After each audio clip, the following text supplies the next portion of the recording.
which had been built at this particular time. As you see, it was lots of men. No women were actually recruited for the auxiliary float service at all. And each of the men was required to complete 40 hours of training and pass a final test in order to be accepted. So that was the statement that came out in the late 30s. There was recognition already from the London Fire Brigade, but also from the government, that water supplies were going to be one of the big things if the bombing that had been seen during the Spanish Civil War was to undertake with modern warfare, with incendiary bombs, etc. Vast volumes of water were going to be required, and a fireboat can produce that, as we'll see during our discussions this evening. But certainly the appeal for those 3,000 volunteers, unfortunately, didn't get a great deal of response. And there was about only half of them were recruited in the year or so leading up to the actual hostilities starting. But then, once again, those numbers were actually succeeded once the actual war undertook. So what was the boats looking like? Well, they in London at that particular time on the River Thames, there were three major boats that, which the London Fire Brigade had: the Gamma, the Beta, and the Massey Shore. The Massey Shore was the new kid on the block that arrived in 1935. A vast pumping machine, and we'll look at her, a part of her career and what she did a bit later on. But certainly there was a need for new classes of vessel to be added to those three boats in order to fulfill. So a Thames class fireboat was discussed and authorised by the London County Council at the cost of £24,000 back in August 1939. That took a while to get the money from the government, but it was the boats themselves were about 40 feet in length and carried two Home Office pattern fire pumps, producing between 1,200 and 1,400 gallons per minute. And that became the sort of the norm. These craft were required to reach 10 knots. The problem, as you'll see later on in this discussion, was that this, the Thames class and the next one, which we'll look at, which is the Asturial class, which was designed for the rougher waters of the Thames estuary, and as it's a national build, for also for the estuaries in on the Merseyside. The boats themselves were designed fairly quickly. The costs obviously were agreed, and the Asturial class was slightly bigger, £4,500 each, 52 foot long, with a 13'6" beam, and that was designed with a 3'6" draft. So it's quite a larger craft to deal with the rougher waters. They carried 4 heavyweight pumps with water, and they were the water themselves was being produced via suction inlets in there. And they used American Chrysler engines. So unfortunately, it took a while for the Chrysler engines to appear in the boats themselves, so they were delayed in actual production. But as we'll see, here we have an Asturial class vessel with a minimum crew of 5. Normally they could go up to 6, and you can see in the middle part of the vessel were the pumps themselves. But they found both with the Thames and the Asturial classes that although they look good on paper and on the design board, when they actually came to be used, particularly the Asturial ones in the lower reaches of the Thames, it was not a particularly great ride. The boat itself took quite a lot of water, and so some modifications were made by London Fire Brigade workshops to these vessels to make it a lot safer for the crew and make them more comfortable. But in this one, you can see the Asturial class number 8, with one of the crew is actually using some semaphore, and we'll talk about communications and how the fireboats operated a little bit further on in our discussions tonight.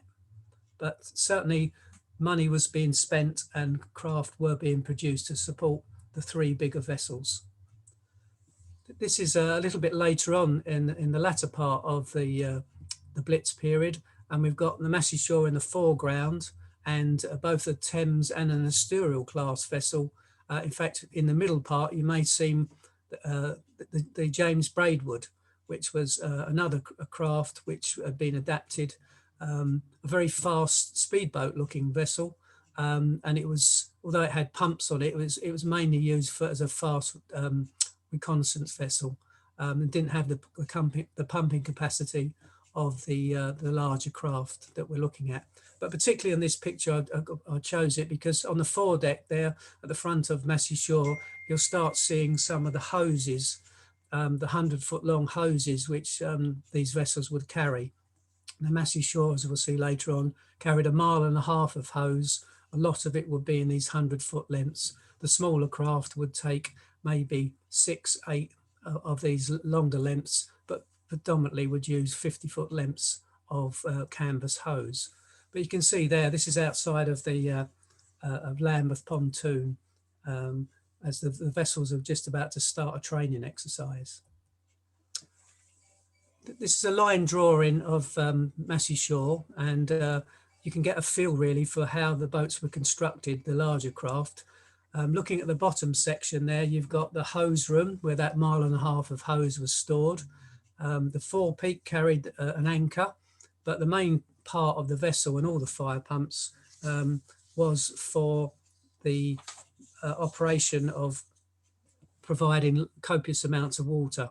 And as I said, Massey Shore was designed to pump 3,000 gallons of water at about 100 psi. So it was a vast pumping machine and the biggest of all the fireboats that we've had on the Thames up until modern day. So the boat itself, 78 feet long, as opposed to the smaller craft that we've discussed with the Thames and historical class. But certainly she would be able to stand station and provide copious amounts of water, particularly later on when we get into the Blitz, when the land-based appliances were waiting for water. And even if the Thames was at a low supply, Massey Shore would pump what was available, as did her 2 sister ships. But of course, Massey Shore is certainly known for other things, and Dunkirk was one of them. Fireboats hadn't had a lot of press, and I believe they're a bit of a Cinderella part of the fire service. That's my opinion. But certainly Massey Shore brought the need for fireboats and how fireboats could assist in this period, because she took part in the Dunkirk evacuations. So at the end of May 1940, she was called up to participate with the Dunkirk little ships, as they became known, to disappear down from Lambeth down to Ramsgate and then Dover. And from there, she made 3 crossings across the channel. And during that time, she managed to get to the beaches, because with all the Thames vessels, they had virtually a flat bottom boat. They were about 3 foot 9 inches draft, or about that sort of level. She was able to get in quite close and bring troops off the beaches. And during the 3 trips she made, she brought back 600 troops off the beaches and another 110 people safely back to the UK. And this is the group of people, all the officers and the river formation people waiting to celebrate the safe return of Massey Shore. And for a few moments, she was in the headlines, both in the capital and nationally. So fireboats were now in people's psyche at long last. So for those of you not aware of what a fireboat's all about, hopefully the next few slides will help us to determine that. So the primary roles were, first of all, to provide water from the Thames to land-based craft. Lots of questions over the many years I've been asked, giving talks about fireboats, is, where does the boat get its water from? A lot of people are under the impression, like with land-based appliances, that the water itself is supplied from some kind of reservoir that's carried on the boat or some kind of dam. That's not the case. The boats actually pump water directly from the water source, whether it be from the river or the canal or wherever that source may be. And it's then taken through the pumps, the fire pumps, and ejected via various means, hose or monitors, which we'll talk about in a moment, onto the fire. So as it says there, that's the key points, that water was how it's displaced. But he also had the third part there about salvage. So what does that mean?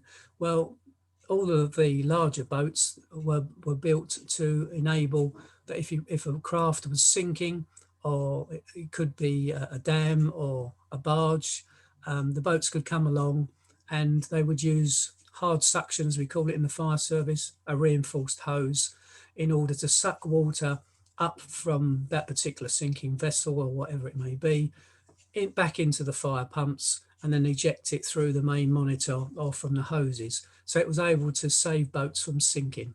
And that was a very important part of its role, particularly in the Blitz. We've mentioned about different ways in which water was brought from the boat itself to the shore. And of course, that involved the hoses. Now, this description here is from a guy called Monty Salmon, who I had the pleasure of meeting back in the early part of my career in the early 1980s. He had a very interesting time on Gamma 2, which is one of Massey Shore's sister ships. And this is his description about how they used to row hose to the shore. Now, I've got a couple of pictures to show you in just a moment, but certainly this description will give you a good idea of how difficult it was. So the idea was that those lengths of hose that I described earlier, those 100-foot lengths, would be connected together on the deck of the Massey Shore or any other fireboat. And then normally two, sometimes three of the crew would actually, as it describes here, row a small skiff or wooden boat to the shoreline as quickly as possible. And this description here, and I've taken out some of the expletives that he put in, will give you a really good idea. So I'll just describe it. So two men started to row like the clappers, while a third paid out the hose over the stern of the boat. This was flaked down into the bilge of the boat, and the trick was to get ashore before it absorbed sufficient water to sink or the current dragged it downstream. So hopefully that gives you a picture of what it was like. The importance, as it rightly said there, was you had to get to the hose as quickly as possible to the shore. And bearing in mind that we're now talking about the Blitz period, when this was done at night, early morning, when the tide was actually, as we're on a tidal river, on the River Thames, when they got to the shore, they had to then transfer that hose up the mud banks to the land-based appliances. And then the water would be pumped from the boat via that hose into a dam, or sometimes into a series of dams, of which, and the appliances, trailer pumps, whatever they may be, were then connected to that. But it was quite an art, because if the tide started to run, i.e. the tide was coming in quickly, it would take that hose, and very quickly that, dependent on the number of lengths, would be lost down the river. So it was important that that action was made.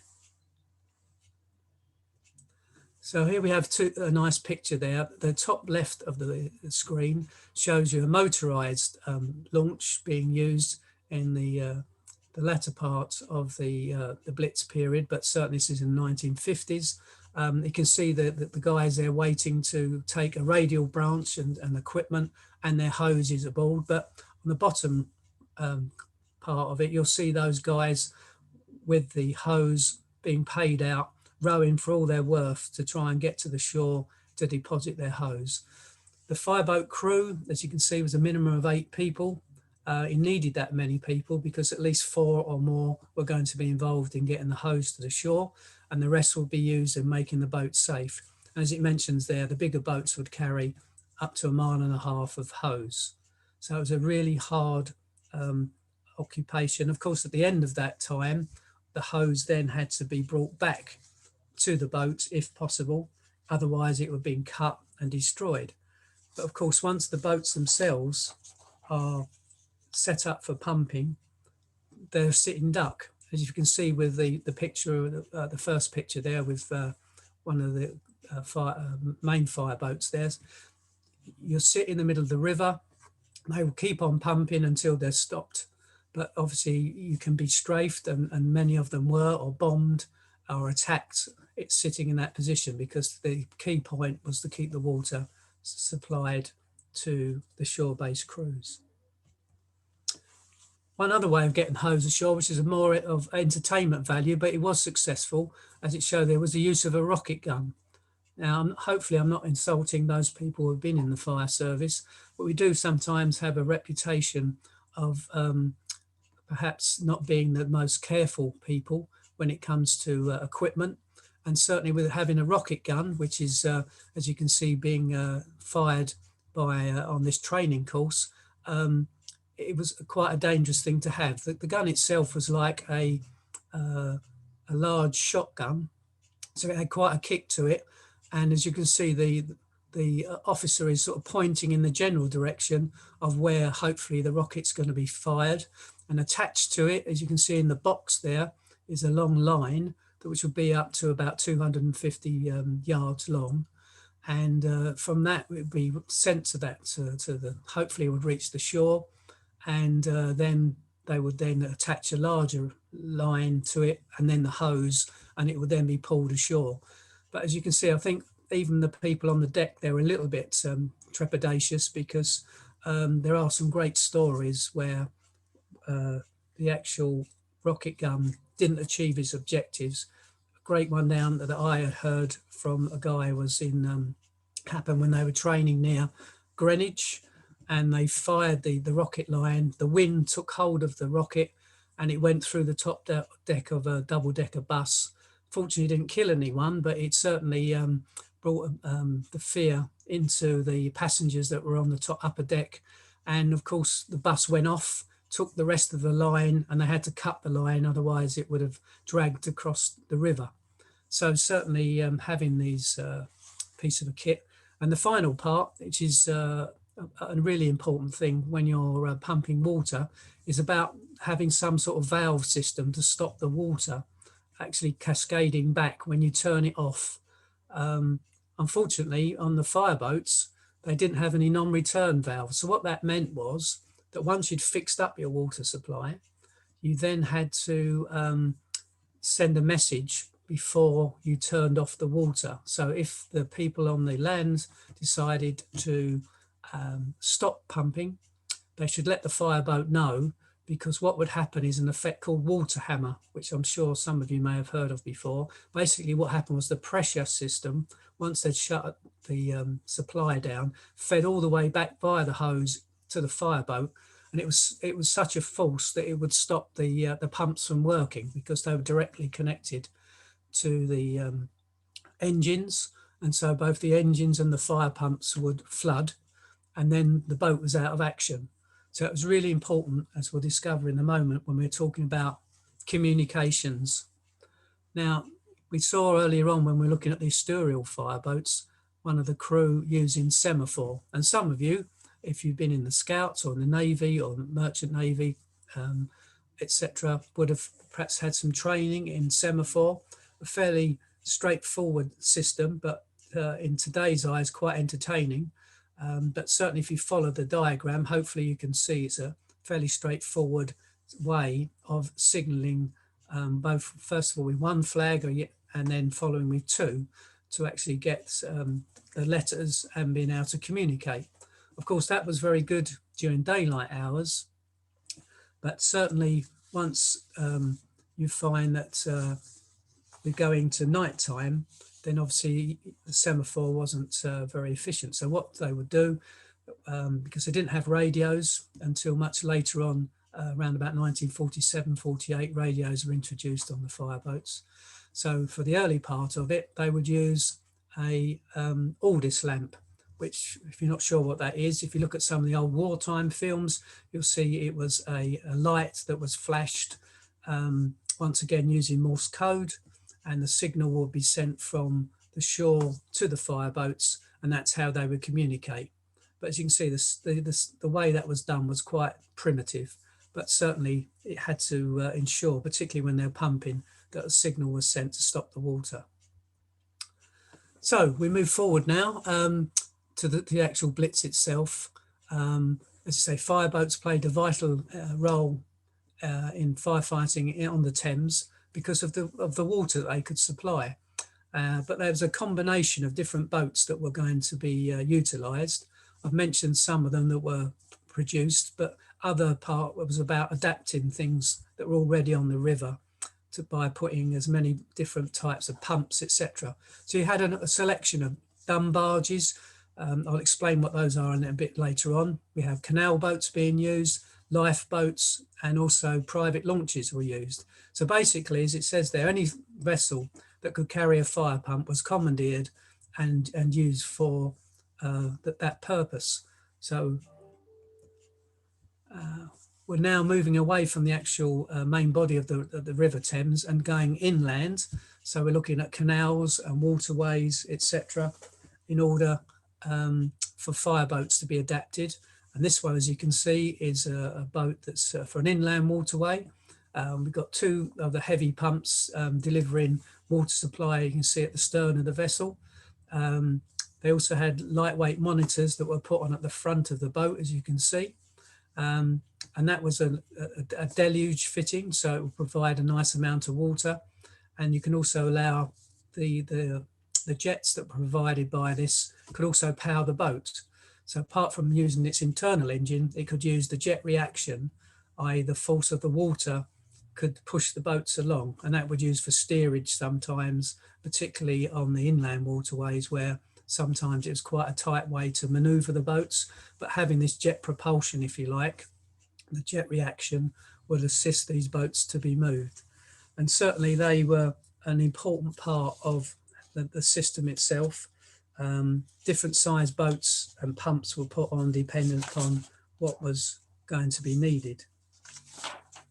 These particular boats were 45 feet long in general. That's a canal class craft, and they had a speed of about 6 knots, and they normally would carry about 1,100 gallons per minute pumps, and they had 2 strainers at the stern of the boats, which allowed the water to flow through and was a regular part of the cleaning process. Other boats of the time, this is one of the barges that would be stationed particularly in docks areas or non-tidal parts of the Thames, and they would use the storage part of the barge themselves to take various pumps, and they would take normally at least 4 700 gallon a minute pumps, and would carry approximately 600 to 800 feet of hose, but they were mainly there without fixed engines, so they were there as a resource and we'd be pulled along by tugs, but they were there to assist particularly land-based craft. They would pump into dams and supply water to a larger area, particularly where they've got high inflammable rated materials inside those docks areas. So once again, you can see the versatility of the various boats that were used. I've called this slide Make, Do and Adapt because we're all, I'm sure, familiar with the terms make, do and mend. But this one was the guys on the right-hand side were part of the London Fire Brigade workshop team, and they were given the task of keeping all the various boats and things on the in operational use and adapting them. As you can see, the plumbing in front of you there with the various fire pumps. You've got 2 700 gallons a minute pumps being plumbed into various valves, etc., to allow water to be pumped in, and that's one of the adaptations that was made throughout the wartime period, and that did a fantastic job in keeping them going, because obviously it was important that water was pumped wherever possible.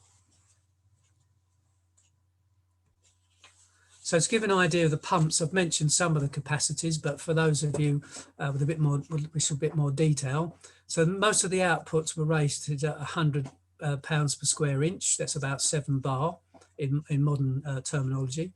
And the fireboats, the larger ones, were fitted with this selection of heavier units. So an extra heavy was 1,100 gallons per minute, which is 5,000 litres.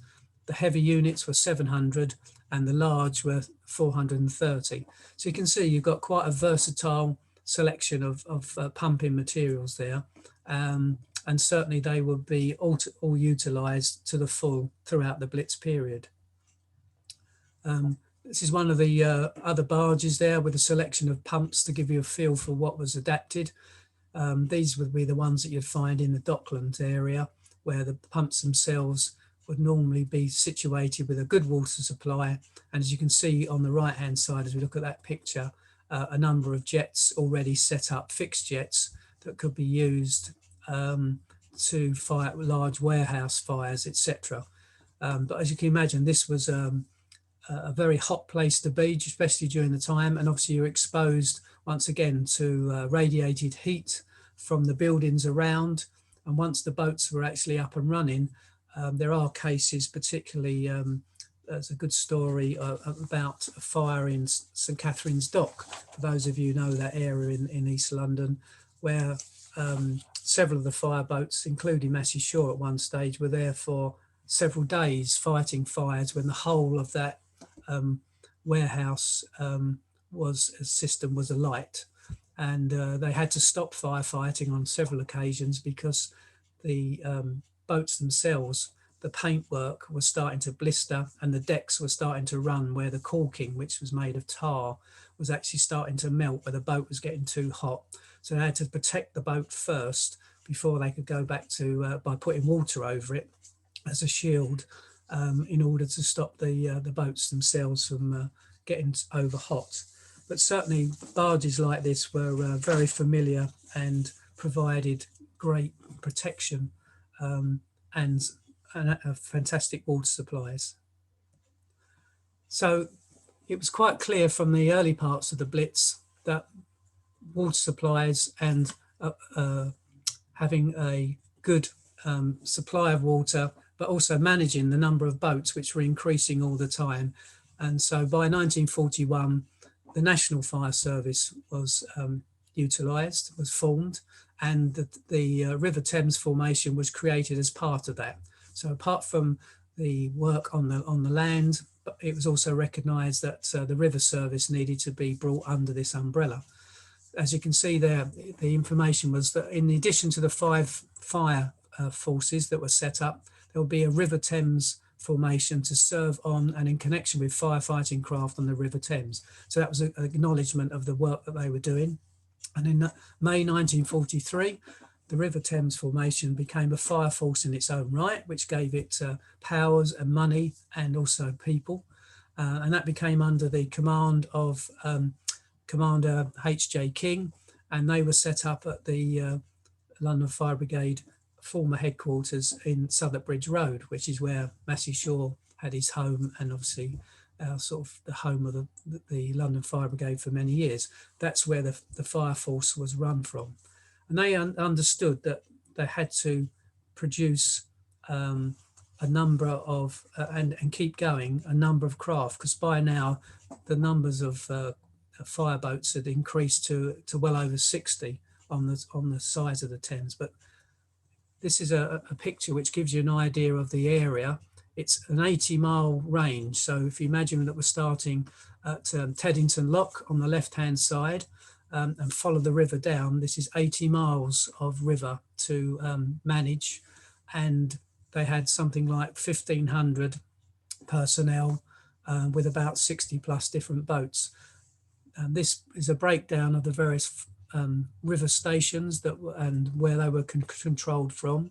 So you've got an upper part of the river, which took up from Teddington, and then further down all the way to into Queenborough and part of the Kent Fire Brigade as it is now, and to the end of the estuary there in Southend, which is now obviously Essex.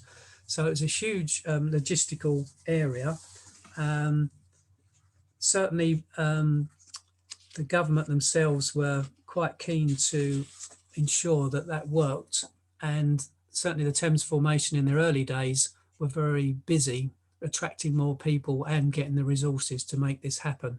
But it certainly did, and they did a fantastic job.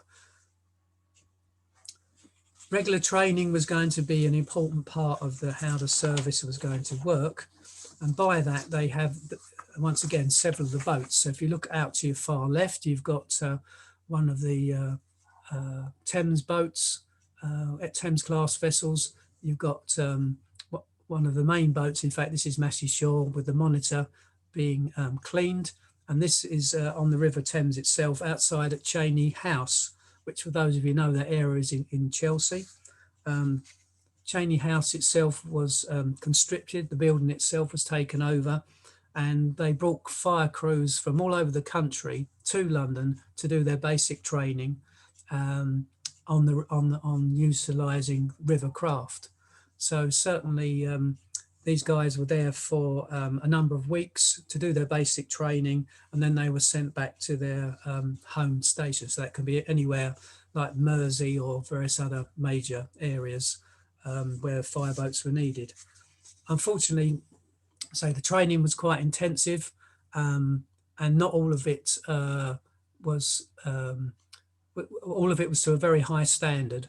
But certainly, unfortunately, accidents did take place. And there's one particular incident that happened in May 1943, where one of the firemen, James Brown, who was 33 years old, he was down at Cherry Garden Pier, which is further down the river on the south side. Whilst he was undertaking some training on his fireboat, he slipped and was drowned very quickly because the tide was coming in. He slipped into the water and he was overcome and drowned. Once again, he was one of several people who actually died doing their basic training. I'd just like to take you away from the managed craft that we've got here and look at a particularly interesting vessel. Some of you may not have ever heard of a vessel. This is the the Atash Kush, as it's pronounced, which was a fireboat that was due to go to the Persian Gulf just before war was declared. So it was requisitioned by the London Fire Brigade or by the government, and it had 3 Merryweather pumps on board. So it's a proper fireboat that was going to be used in the Persian Gulf for dealing with oil and gas fires in that area. But it ended up on the Thames, and as you can see, quite a sleek craft. Its pumping capacity was quite good, quite a fast vessel as well. So during its brief time on the Thames, it certainly made an impact for itself. But later on, it was requisitioned again and ended up going down to take part in the D-Day work. So it ended up in Southampton, on Southampton Water, and it was used there as a fireboat to protect the various craft, etc., while the D-Day preparations were being made. Eventually, it ended up going back to the once the war had finished, 1948, when the actual River Thames formation was concluded. It was then sent back to the Persian Gulf and continued its career there. So certainly for a vessel that was initially going out to the Persian Gulf, it did a fantastic bit of well service and was certainly well used both in London and down in Southampton. But a very interesting craft nonetheless. Now, one of the weird and wonderful things that happens when we're looking at fireboats is about the river pilots. Now, it seems a bit odd that we're talking about river pilots and fireboats, but the river pilot itself, if you look above where you've got the LCC Massey Shore, that gentleman there wearing the double-breasted tunic is a river pilot. Now, why were river pilots important? Well, going back to the early days of the river service, and certainly the early days of the Port of London Authority, so about the early 1900s, one of their regulations was that the only people who were allowed to take people to onto the river had to be qualified or certified watermen, and they were licensed by the PLA to handle all craft on the Thames, and that included fireboats. So in the early 1900s, there were 17 river pilots on the that was seconded to the fire brigade, and they worked in shifts, two people daytime and 2 at night, and they would be in charge of getting the boats from their fire station, floating station, to wherever, and then the coxswain, normally a sub-officer, sometimes a station officer, who was in charge of the firefighting side of things, would take over. But the river pilots were an important part, and certainly when going back to the early slides when we're talking about Massey Shore, one of the problems that Massey Shore had about leaving Lambeth to go on to Dunkirk was they were having difficulty trying to find a river pilot, because most of the river pilots had actually either were too old or had lost their license, or in fact had been called up and were already in the Navy, Merchant Navy, etc. But they did find a guy called Mr. Finch, who was in his late 70s. He still had his river ticket, and he agreed to take the boat to Ramsgate. And the proviso was that he would bring the boat back. And that's why in some of the pictures that you see, there's this gentleman wearing a very flamboyant bow tie and a sailing cap, and that's the river pilot. But certainly they were an important part of the process, and none of the boats could operate without them.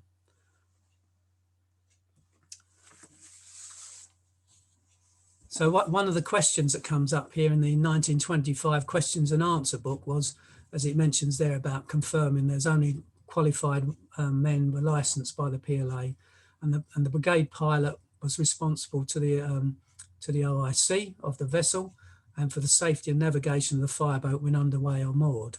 But as soon as they got involved in any firefighting, then they sat back and let the fire crews operate. But as soon as they had to move the boat again to any other places, then the river pilots had to take over. So some wartime facts for you now about how difficult it was and how different it was maybe for being on the river than it was to being on land. So this is a piece that was taken from one of the books that I have in my collection about the river craft and some of the things it had to do. I'll just read you this piece. So when we reached Woolwich and saw an extraordinary spectacle, there was nothing but fire ahead, apparently stretching from one side of the river to the other.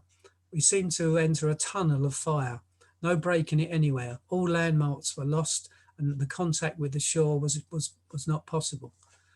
So it gives you an idea of the fact that once these boats were going into literally a raging inferno, they would lose their bearings very quickly on the river because of the smoke. And the other things they had to cope with were the actual things like molasses and sugar and various other things, which you wouldn't think about were harmful. But in fact, when they were ignited and fell into the water, they would become a real hazard to the fireboats, because they would be floating down, as would be debris, trees, lots of things that have been blown up and activities. And even in the dock, they would have lots of hazards which they had to protect. Therefore, when the boat was left and the guys went to the shore, it was important that the crew on board stayed vigilant and made sure that the boat itself was protected because of these hazards that were in the water. Once again here, so just to give you an idea about how difficult it was for these guys. The River Thames is tidal, and often the bombing raids were timed to correspond with low water, making the task of pumping water difficult. And the classic for this part was in the first raids that happened in December 1940, which is a classic raid with St. Paul's was involved, where the Germans knew the tidal flows, and they knew that at this particular time, just after Christmas, the water was going to be at a very low ebb, and therefore the fireboats themselves were going to be stretched to get that water, as it describes here. So the River Thames was an exceptionally low ebb when the raid began, making pumping from the river very difficult, but the fireboats pulled as close as to the banks as possible, and their crews waded ashore through that thick mud, dragging hoses to supply the land pumps. And that's from Cyril de Mar's account there from A Fireman's Tale, the London Blitz. So it gives you an idea of how hard these guys had to work, because once they've loaded the hose, got it to the shore, then they had to make their way back, and they would then be pumping. But once the boat was secured, either moored up alongside a barge or they dropped anchor, then the boat stayed there and pumped as many millions of gallons as necessary. something we've tried to do with Massey Shore is to work out how many millions of gallons, trillions of gallons that the boat has pumped over the many years. And it's a vast number. It's very difficult, but it would certainly, particularly at this time, be very welcome to everyone concerned. So we're coming now to disbandment. In April 1948, the River Thames formation was disbanded, and the boats and the charge of looking after the firefighting from the river was handed back to the London County Council, Kent and Essex Fire Brigades, and various boats, etc., were divvied up amongst those authorities. London Fire Brigade obviously retained their boats, Massey Shore, the Beta, Gamma, and also the Braidwood. And as Winston Churchill quite rightly said, they were a grand lot, and they worked, and their work must not be forgotten. A fitting accolade for the fire service and the river fire service. So recognition was very poignant, because the boats, without the boats themselves and their water supplies, land firefighting, land-based appliances would not have been able to operate in the way that they did. So it was a formal regulations, but certainly after 1948, the vessels themselves, a number of the smaller craft were, the firefighting equipment, pumps, etc., were removed, and lots of the boats were returned to their owners if they'd been taken from private ownership and returned, or some of them were sold off. So the ones that, like the Thames and Estoril vessels, were sold to private individuals. Unfortunately, not many of them still remain. There are a few around, but most of them have been turned into houseboats or other craft. And the only one that remains as a working boat currently, as a fireboat of this period, is Massey Shore. So this is a little bit of a sales pitch. Hopefully during our time this evening, you've found it interesting. And if you'd like to find out more, because I've only just scratched the surface really of fireboats and picked upon one particular period, but if you'd like to find out more about them, there is an excellent book that's produced by David Pike. Some of you may, if you've been in the London Fire Brigade, may know of him. He's produced a series of books, and this particular one, Fire Floats and Fireboats, is available for sale. He kindly donated the monies from the sale of his books, and his royalties in particular, to the Massey Shore Education Trust, which looks after the Massey Shore and continues to look to educate people about firefighting on the river and engaging with young people and members of the public about this particular period and what goes on and the fire service in general. We do have these books available from our website. So if you'd like to look at www.masseyshore.org, you can purchase these books, and we have them available for you. It's certainly an interesting read. There's lots of information, and David gives some really good insights into the fireboats and themselves. Just to explain the difference, a fire float and a fireboat. In the early days, fire floats were boats that were used for firefighting that didn't have their own power. So they didn't have a mechanical engine. They were rowed and or sometimes were pulled by steam tugs, etc. And they were called floats, fire floats. And certainly in the early days when I joined the fire brigade back in the late sort of 1970s, some of the guys who had been on the fireboats for a long time referred themselves as being floaties rather than fireboat crew. But certainly that's the book is available if you'd like to find out. So we come to any questions. If you're wondering where this picture has come from, this is Massey Shore in its first major fire back in 1935. And this is down in the Colonial Wharf in Shadwell Basin near the Tower of London, and gives you an idea what a fireboat can do with its monitor. And you can see some of the other smaller boats just below it. This aided the land-based crews and assisted them to gain access to this large warehouse and stop the warehouse from actually being destroyed by fire. So, do we have some questions? Yes, David, we got a couple of questions. First of all, before we go on to the questions, everybody's been sent a link to the Massey Shore charity giving page. So if you'd like to donate, it's in the chat box. But the first question we've got is from Andrew Morgan. Personnel don't seem to have been issued with life jackets. Was this an oversight or practical? Right, there were life jackets available, but certainly the ones that they had, which were, a lot of them were cork based, if you can imagine, certainly from the earlier period in this time, they became more of a hindrance than a help. So most people felt it was an advantage not to wear the life jackets rather than doing so. But yes, they were some of them available that the crews could use, but they decided to not to. Yeah, brilliant. Thank you very much, David. Next one is from David Holt. What was the casualty rates for the river service compared with the land-based crews? Certainly, the numbers. I mean, to give you an idea, the numbers of people, we're looking about 1,500 being employed in that 80-mile stretch of river. And as I described, unfortunately, there were occasional casualties or injuries. But in majority of cases, the guys that were actually involved on the boats themselves would be minor injuries, mainly from scalding, from sometimes some radiated heat issues or general, rather than the land-based crews themselves, which obviously had bombing, etc., going round. So most of the times they probably felt safer on the boats than they did on the land. Yeah, rightly so, probably. Right, next question is from yourself. Do the crews of the fireboats sign up specifically as fireboat crew, or are they drafted in from land-based positions? Well, certainly in this period, they would be people who would be trained to come onto the river.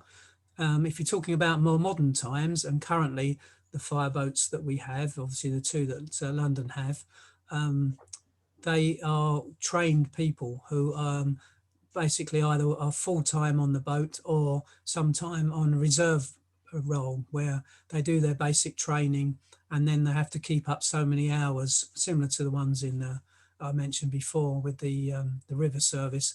They had to do so many hours training on their particular craft, so they would swap round and take when people on leave, etc. So they have a pool of people that would be available to them to keep the boats operational. Great, thank you very much for that. We've got another question coming from Andrew Morgan again. Was it volunteers only who went to Dunkirk, or how did they select the crews? Right, it's a good question. It was all volunteers, and the message went out for volunteers from the river service. And in fact, at that time, there were 80 people who were eligible who could have gone with the boat, and all of them decided that they would volunteer. So they then they picked out 16 out of the 80, and they were a mixture of people who, like the skippers for the boat, engineers, etc. So they picked out a mixture of people, young and old, with mixed experience, because when they left from Lambeth, they weren't sure exactly what they were going to be doing. Would they be firefighting?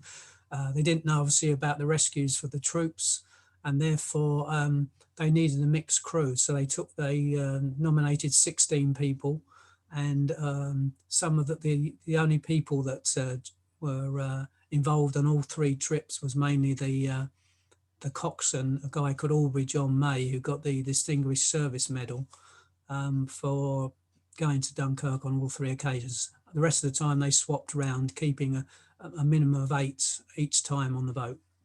Sure, thank you very much for that, David. The next question comes from John Schonfeld. I think he's asking, do other cities have fireboats? Yes, when Massey Shore, as an example, had recently had a full restoration, we went down to Gloucester, and in Gloucester Dock they had their own fireboat up until recent times.